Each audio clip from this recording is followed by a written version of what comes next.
Good morning, this is Steve Gladis at the George Mason Enterprise Center here in Fairfax, Virginia. And today we're going to talk about another aspect of coaching. So far we've talked about what coaching is, namely, and by talking about what it's not psychology, it's not consulting. It's more about two people talking and working their way through a problem. So today we're going to talk about sounding board coaching. Sounding board coaching is regular coaching. I meet my clients usually twice a month. Others meet them 4 or 5 times, depending upon how severe the issue might be. But sounding board coaching is really listening to another person and asking good, solid questions. Questions that clarify what the issue is.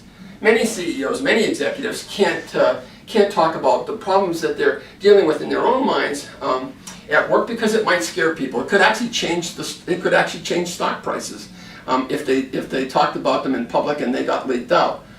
So they need a place to confidentially talk to somebody else in a penetrating sort of way. Somebody who's trained to listen, trained to ask questions, not give answers. That's the real difference between coaching and consulting. Coaches ask great questions, don't give great answers. It doesn't mean that they don't do anything. What they do is listen really hard in the conversation. And what they listen for are what are called offers oftentimes. When somebody says, well, I didn't do that, what they're doing is really offering you a hint.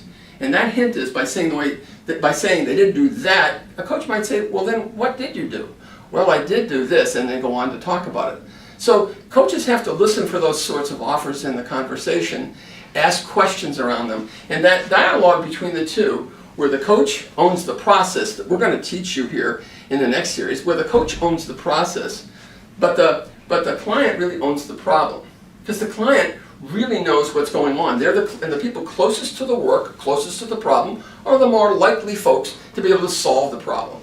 So sounding board coaching is just a coach listening really intensely for the kinds of questions that will help the individual solve the problem in the end, given the process that we're going to show you.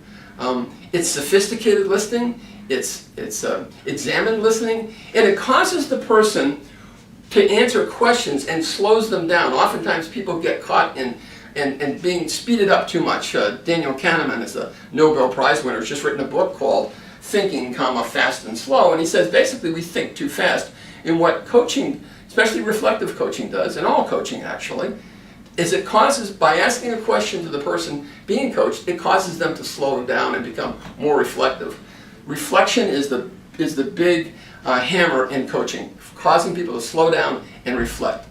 So again, sounding board coaching is listening, asking questions, helping people think through and talk out some of their problems in a very quick and efficacious kind of way. So that's sounding board coaching. Next we're going to talk about goal-directed coaching. This has been Steve Gladis at the George Mason Enterprise Center for Steve Gladis Leadership Partners. Thanks very much for listening.